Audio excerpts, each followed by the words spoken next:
Assalamualaikum warahmatullahi wabarakatuh. Saya Rina Juliati, NIM 19102033, Prodi Ilmu Pemerintahan. Saya akan menyelesaikan tugas UAS Teori Pembangunan, menjelaskan resensi buku, judul Dekonstruksi atau Rekonstruksi, edisi kedua.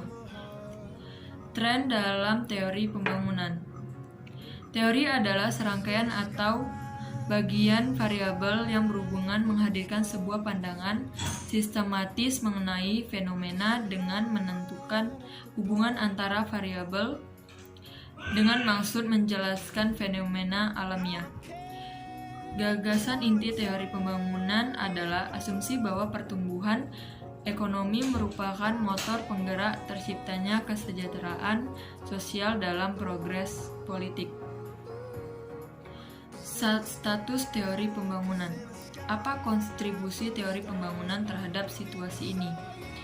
Teori adalah kritik, revisi, dan penjumlahan dari pengetahuan masa lalu dalam bentuk proposisi umum dan perpaduan pandangan yang beragam dan pengetahuan sosial dalam kerangka umum penjelasan yang disebut dengan development teori.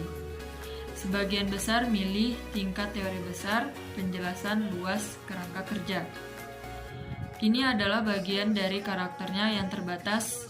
Juga banyak yang mengembangkan teori tidak berbicara tentang banyak masalah pembangunan ditangani oleh teori menengah atau mikro. Makna pembangunan dari waktu ke waktu.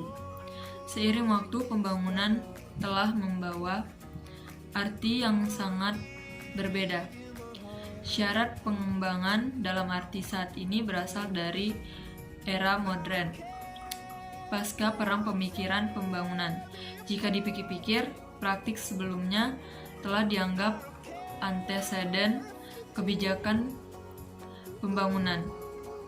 Meskipun istilah pembangunan tidak harus digunakan pada saat itu. Menurut Kurt Martin 1991 menganggap klasik ahli ekonomi politik dari Ricardo hingga Marx sebagai pemikir pembangunan. Mereka menangani masalah serupa dalam pembangunan ekonomi. Pembangunan adalah perjuangan. Selain makna pembangunan yang berbeda dari waktu ke waktu, ada perbedaan dimensi ke pengembangan pada saat waktu itu. Untuk setiap teori pembangunan ada secara implis atau eksplis berbagai dimensi atau lapisan. Pertama, konteks politik dan keadaan politik. Setiap perspektif terbentang dalam penggerakan sejarah tertentu. Memahami teori pembangunan dalam konteks berarti memahaminya atau asumsi tentang hubungan sebab akibat. Ini menyiratkan epistemologi atau aturan yang merupakan pengetahuan tepi. Selain itu, ini melibatkan metodologi atau indikator dan penelitian metode. Pemikiran pembangunan juga melibatkan peran representasi dari mengaktualisasi dan mengistimewakan kepentingan dan budaya politik dan kelas tertentu preferensi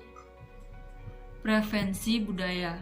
Selain makna pembangunan yang berbeda, peraturan lain Easter adalah preferensi pembangunan atau bagaimana preferensi pemangku kepentingan berbeda dan mewakili minat mereka. Analisis wacana. Asal-usul metodologi ini adalah dalam studi linguistik dan sastra. Sementara itu, berutang pengaruhnya pada dampak umum poststrukturalisme. sini studi pembangunan narasi teks. Menurut literatur ini, kekuatan pembangunan adalah kekuatan bercerita. Pembangunan adalah sebagai narasi atau mitos. Menurut Kras 1996 dan Rich 1997 yang sejak itu menjadi genre standar, ini tidak luar biasa. Ini cukup giliran linguistik yang diterapkan untuk studi pembangunan. Budaya dalam pembangunan. Pembangunan secara konvensional telah menjadi proyek monokultural. Modernisasi dan westernisasi sebenarnya sinonim. Sebagai bagian dari pembangunan negara diambil sebagai proyek yang dihomogenisasi dalam konteks perjuangan dekolonisasi. Ini mulai berubah seiring dengan indigenisasi politik dan administrasi. Budaya dan pengetahuan asli menjadi topos tambahan. Unit pembangunan. Dalam pemikiran pembangunan dari teori klasik ke teori dependensi, unit pembangunan konvensional adalah negara. Kerjasama antar sektoral. Setelah pemikiran pembangunan kurang lebih secara berturut-turut dipimpin oleh negara, ekonomi politik klasik, modernisasi, ketergantungan, yang dipimpin pasar, dan yang dipimpin oleh masyarakat. Semakin dipahami bahwa tindakan pembangunan membutuhkan semua ini. Dalam kombinasi baru, perspektif dan tindakan pembangunan membutuhkan masalah baru, seperti keadaan darurat yang kompleks atau aksi kemanusiaan.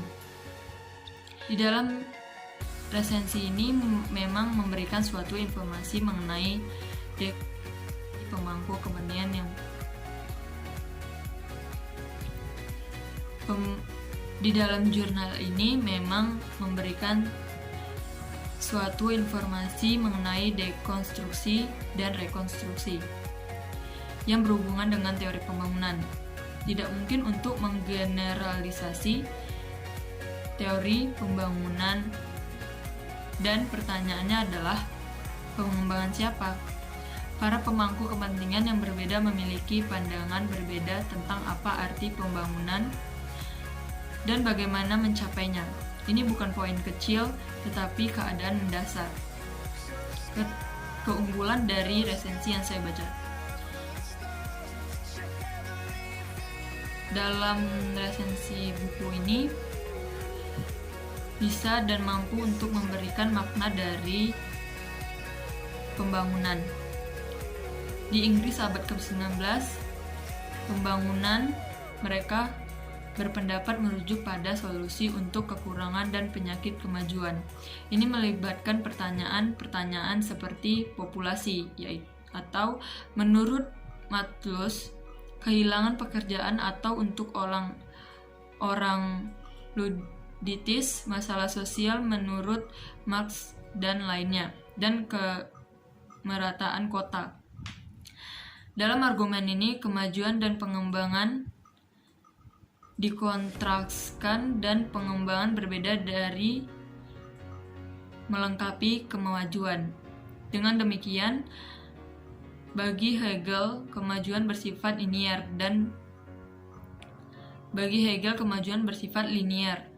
dan pengembangan melengkung. Dengan demikian, pemikiran pembangunan abad ke-20 di Eropa dan koloni-koloni telah melintas banyak medan dan posisi dan merupakan reaksi terhadap kemajuan dan kegagalan kebijakan abad ke-19. Saran yang dapat diambil dari resensi ini, buku ini sangat menarik jika jurnal ini membahas lebih dalam tentang teori pembangunan. Kalau selain makna pembangunan yang berbeda dari waktu ke waktu, ada dimensi berbeda untuk pembangunan pada saat waktu itu. Untuk setiap teori pembangunan ada berbagai dimensi atau lapisan secara implis atau eksplis.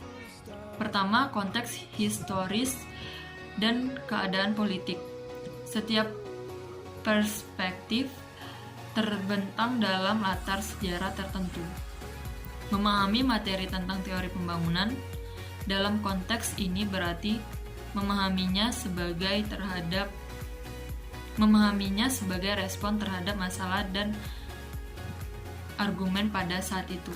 Terdapat dalam dimensi lain adalah penjelasan atau asumsi tentang hubungan sebab akibat. Ini menyiratkan epistemologi atau aturan apa saja yang merupakan pengetahuan pada teori pembangunan ini.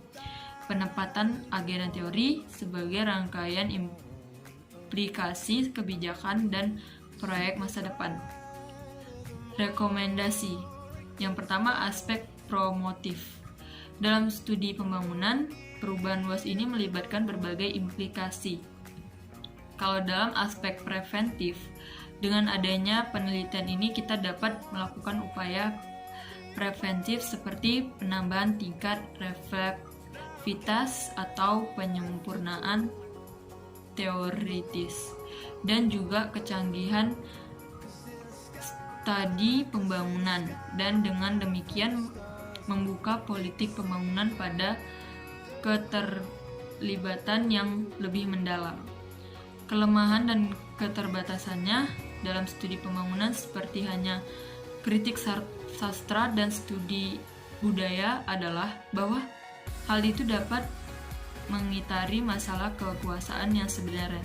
Ini dapat mengalihkan perhatian dari hubungan di lapangan. Sekian penjelasan resensi buku dari saya. Assalamualaikum warahmatullahi wabarakatuh.